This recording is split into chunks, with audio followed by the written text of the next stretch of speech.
Hello అండి, welcome to my channel. ఈ రాగి బిందిని ఈ వీడియోలో సబీనా, పీతాంబరి, చింతపండు, నిమ్మకాయ ఇదేమీ వాడకుండా తోమాను.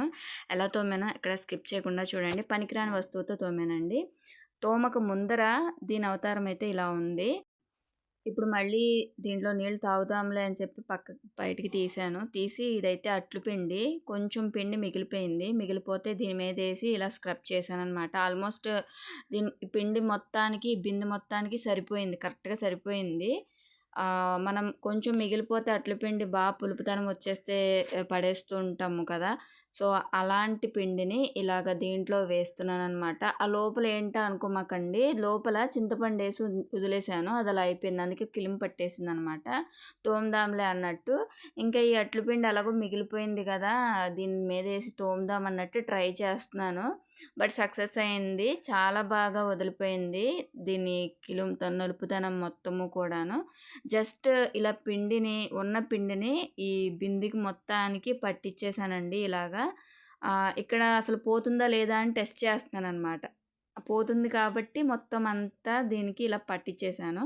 పట్టించేసిన తర్వాత ఒక 2 to 5 minutes వదిలేసానండి. వదిలేసి పక్కన పని చేసుకున్నాను, నా పని ఏదో నేను చేసుకున్నాను. ఇది కూడా మొత్తం బిందికి ఈ ఉన్న పిండిని మొత్తం పట్టించేసాను. ఈ బింది పట్టించే పాటికే చూడండి కలర్ అయితే చేంజ్ అయిపోయింది. కొంచెం సేపు వదిలేసిన తర్వాత కలర్ మొత్తం గ్రీన్ కలర్లోకి వచ్చేసింది అనమాట. ఈ తెల్లదనం మొత్తము కూడా గ్రీన్ కలర్లో వచ్చేసింది.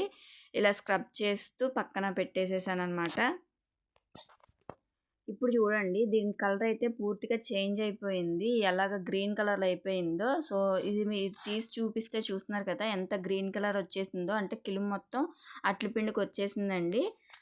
పులుపుదనం అయిపోతుంది కదా అట్లపిండి కూడా. సో అది దీనికి బాగా పనిచేసింది అనమాట. సో ఈ అట్లపిండి మొత్తం తీసేసి శుభ్రంగా కడిగేసేస్తున్నాను.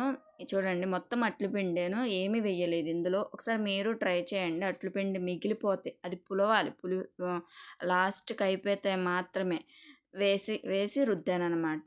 ఒక 4 days అయ్యింది. ఆ పిండి పడేలేక ఇలా వేసి రుద్దాను.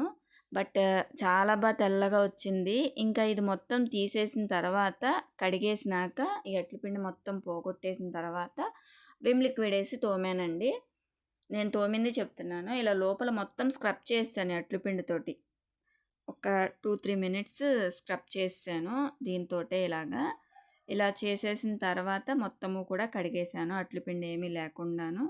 ఎంత బాగా తెల్లగా వచ్చిందో. ఇక్కడ నేను ఏది వాడలేదు, ఓన్లీ అట్లపిండి మాత్రమే వాడాను.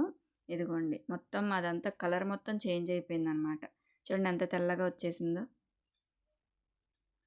సో ఇప్పుడు లిక్విడ్ వేసి మనం అంట్లు తోమే పీచు ఉంటుంది కదా, దాంతో నేను మొత్తము కూడా ఈ మిగిలిందంతా తోమేసాను అనమాట. చక్కగా పోయింది. నేను అంట్లు తోమే పీచుకి స్టీల్ది, గ్రీన్ది మెత్తని పీచు 2 కలిపి పెడతానమాట. సో కొంచెం రుద్దాల్సిన చోట ఈ స్టీల్ దాంతో కొంచెం స్క్రబ్ చేస్తాను, లేదు అంటే మెత్తని పీచుతో ఇలాగా మొత్తము కూడా రుద్దేస్తాను అనమాట.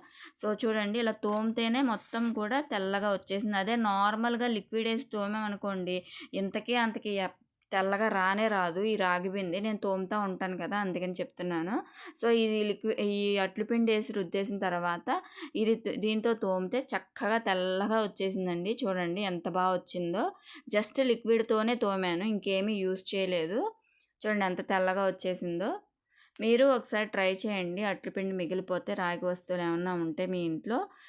ఈ ఐడియా మీకు నచ్చితే ప్లీజ్ లైక్ చేయండి, ఛానల్ని సబ్స్క్రైబ్ చేసుకోండి. ఇలాంటి వీడియోల కోసం నా ఛానల్లోని వీడియోస్ని ఒకసారి అబ్జర్వ్ చేయండి. మీకు ఉపయోగపడే కంటెంట్ మాత్రమే పోస్ట్ చేస్తాను, అనవసరంగా టైం వేస్ట్ చేసేవి ఏమీ పోస్ట్ చేయను. నచ్చితే లైక్ చేయండి, ప్లీజ్ సపోర్ట్ చేయండి. Thank you.